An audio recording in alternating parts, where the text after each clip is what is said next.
So this is the third Sunday of what will be 6 in our spring series about Christian love entitled All You Need is Love. The first 2 Sundays of this series, you might say we laid the foundation for any good, comprehensive understanding of Christian love. First, our God is love, and second, all Christian love should be the overflow in our life of God's love filling us up and spilling out to others. St. Catherine of Siena, one of the great Christian leaders and thinkers of the 1300s, said it this way: seeing that we are loved, we cannot do anything except love others. Let's start here this morning. There's a very good likelihood that the deepest wounds of our lives, yours and mine, have to do with lovelessness. Love that you did not receive, ways that you were unloved, ways that love was withheld from you. And depending on the person, this could have taken any number of forms. Love could have been withheld from you in your family of origin. And now those experiences linger just beneath the surface of your life, exerting a kind of invisible influence and pull on you. It is possible that one of the great wounds you carry about being unloved is when a very important friendship of yours, in a single moment, exploded in a fireball, or it was neglected into oblivion over the course of several years. It is possible for you that the wounds you carry about not being loved look like betrayal. When somebody said something about you that you had shared in secret, and as a result, you felt ashamed, you felt vulnerable, you felt exposed. It is possible for you that you carry the wound of a love that you thought was forever, and it was not. It is also possible that you carry wounds with you of fellow Christians who, in the poignant words of the Apostle Paul in Galatians 5, verse 15, bit, devoured, and consumed you. Perhaps for what seemed like petty reasons, and another wound was accumulated. All of these wounds that we experience over the course of life, of lovelessness, they have a ripple effect, a domino effect. John Townsend, the Christian counselor, in his book Hiding from Love, describes it this way: eventually, we all accrue enough wounds of not being loved that we begin to believe that our need for love is never going to be met. So we stop trying. Not only that, we begin to say to ourselves and maybe even to others, yeah, you know, that whole love thing, that's for people who are weak. That's for people who are emotional. That's for people who aren't as mature as I am. As the wounds of being unloved accumulate, we find other ways to meet this deep hunger of the soul. We find that anger fills the void temporarily, so we become someone marked by temper and rage. We find that addiction makes us feel better, at least for a little while. And eventually we lose all sense of self, who we are and why God has us in the world, because you cannot know yourself in a world where you have no love. The love of other people is part of how you define yourself to yourself and understand yourself. There's a psychologist by the name of Dr. Chauncey Webb, who says that in the end, the more and more that we accumulate these wounds of being unloved, our life begins to feel like, here's her metaphor, a waterless well. And over again, we go to the well of our life being parched, being thirsty, and we find that it's empty. And so then eventually the tragedy occurs where we stop going to the well at all. Because we have been so unloved time and time again, life becomes like a waterless well.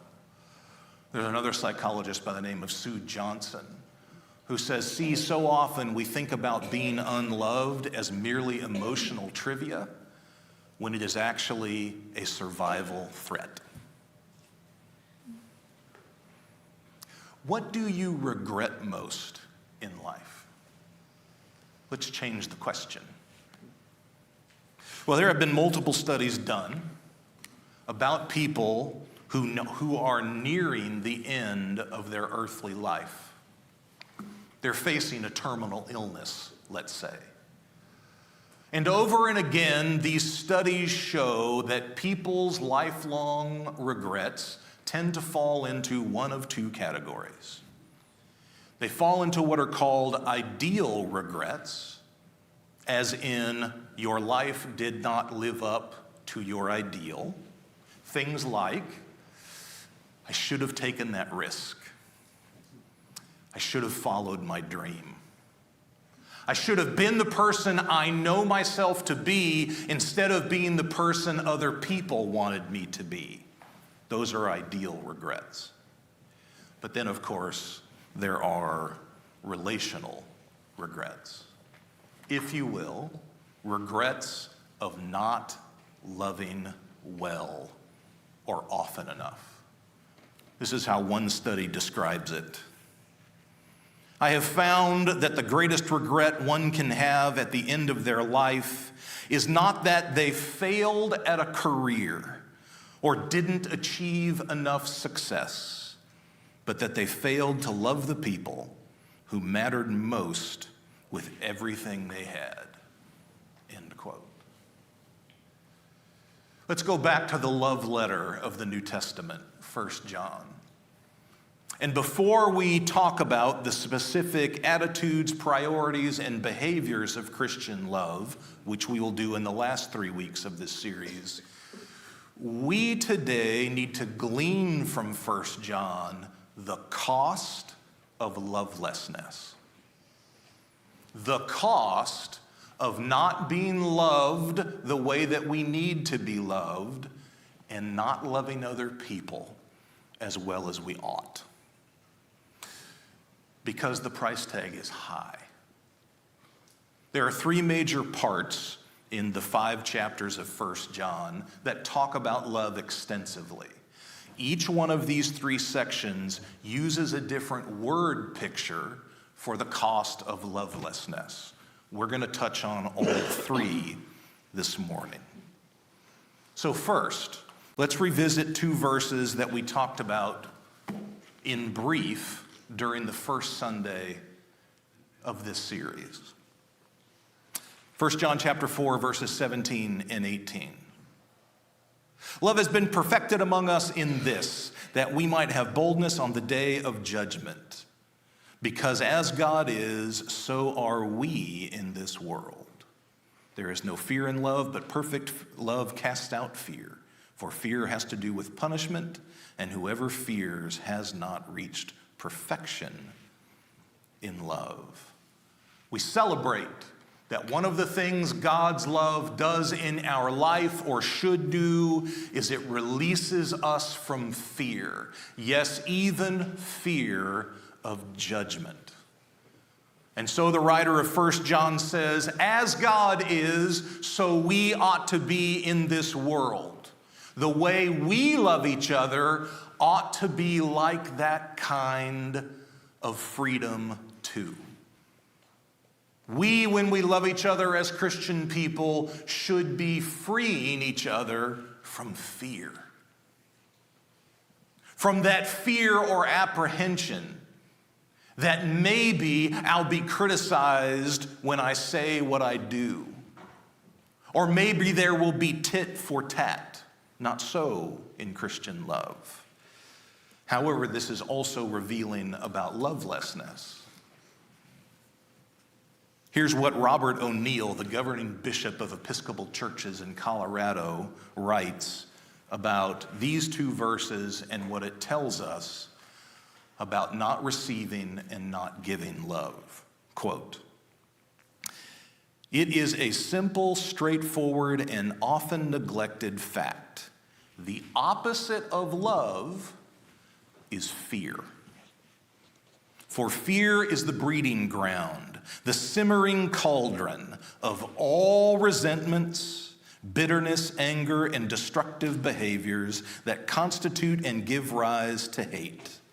Doesn't matter whether our negativity targets others or is turned inward in a form of self-loathing. Thus, beneath every other imagined enemy to love is its one real foe, fear." I hope that in your life you have a few people, fellow congregants, friends, family, around whom, when you're with them, you can completely relax. You can feel the taut muscles in your neck, shoulders, and back release. You feel unfettered, knowing that no matter what it is you say, it is going to be received with grace and compassion. All those half-formed thoughts you have in your head, you can just let them spill out because they will be received in love. All those positive and negative emotions that you carry, you know you can express them because that is the kindness that this relationship gives you. However, those kinds of relationships are few and far between. It is far more often that our relationships are characterized by fear. Fear of what the other person thinks of me. Fear of what the other person will take from what I've said or not said. Fear of how they're going to talk to somebody else about me. Fear. Heather and I have two kids, you know that. They're both in their 20s. One of the things we had to work hardest at as parents with our kids is for them not to be afraid. That no matter how bad they fouled up, A, it was not as bad as Dad has fouled up in his life, and B, it will never crack or demolish our love for them. And to admit that you made a terrible mistake that may cost a lot of money or in which you hurt somebody else deeply is just to make you human, not abnormal. And Eli and Shiloh can come to Mom and Dad and they can say, "My gosh, look at what I did." And they know if Mom and I are on our game, they will be received the same way that God receives me when I come to God and admit such things. But many of the wounds you carry are because you fear the people around you. And they may say that they love you, but in the end, you're worried about them cutting you off and leaving if you say the wrong thing, or them being critical of you. And some of the wounds you have laid on people are the wounds of making them afraid of you and what you will say about them. The opposite of love is fear. Second passage, one chapter earlier. Verses 14 and 15 of 1 John 3. We know that we have passed from death to life because we love the brothers and sisters. Whoever does not love abides or dwells in death. All who hate a brother or sister are murderers. And you know that murderers do not have eternal life abiding or dwelling in them. So most often in the letter of 1 John, the word that gets used as the opposite of love is the word hate.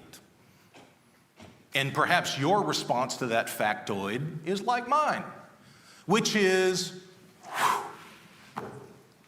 I know I'm not perfect, but I don't hate people. So this is at least one Bible verse I don't have to worry about. Yeah, hold that thought. Okay, so the word here in 1 John in ancient Greek that we translate into English is hate. It's also, by the way, the primary word in the whole New Testament for hate. It has some nuance to it, some layers to it. One of the layers is to hate someone is to demean them, to feel superior to them, as if you're smarter, wiser, more together than them. Another layer of hate, the meaning of the word hate in ancient Greek, is that it is to renounce someone, meaning it is my way of excusing myself from caring about what's best for you. I renounce or denounce my responsibility to that end, which taken together then means to hate someone, in the language of the New Testament, is to dehumanize them. It is to make them less of a full person than I am, capable of less rich, fully developed thoughts than I have, having worse ideas than I have. And now at this point, you should be saying like me, uh-oh.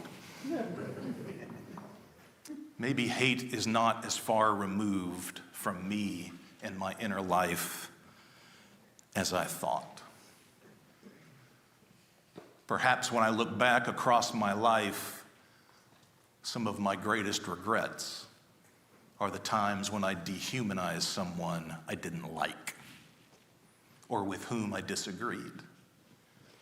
Perhaps I look back across my life and I say, there was a moment where I decided I was no longer responsible for loving this person anymore, and I let go of the rope.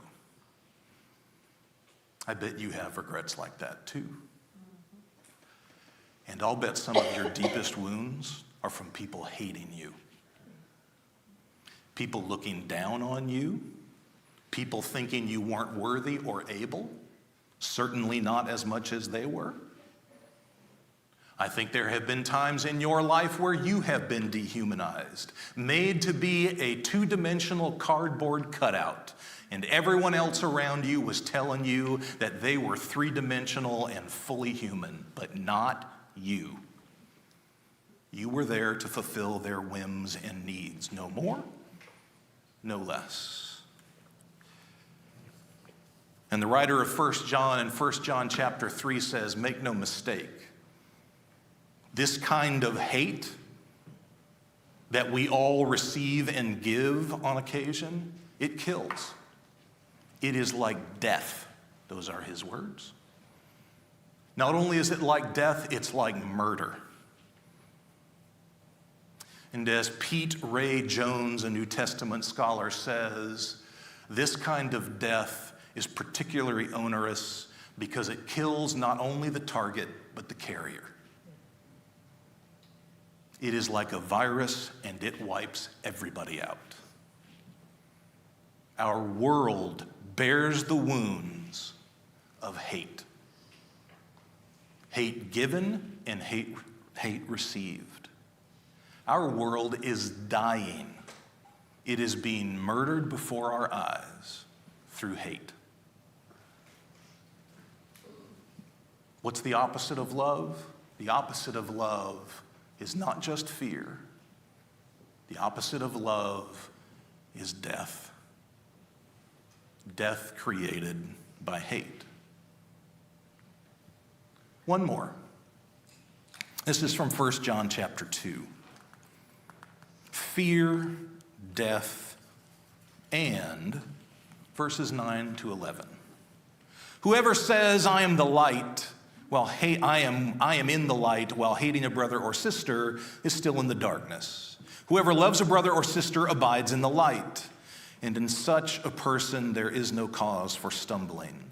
But whoever hates a brother or sister is in the darkness, walks in the darkness, and does not know the way to go, because the darkness has brought on blindness.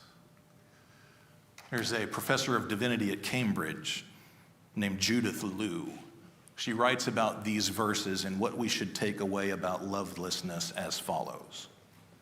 To be in darkness, which admittedly is a rare condition in our modern world with its ever-present artificial light, is to experience blindness, to be disoriented without any sense of direction, to be bewildered and lack understanding. But this experience of darkness is not merely confusion. The darkness of not loving also creates its own blindness. It is an active force rendering us incapable of seeing God's light and life around us. End quote. What are the wounds we bear of not receiving love?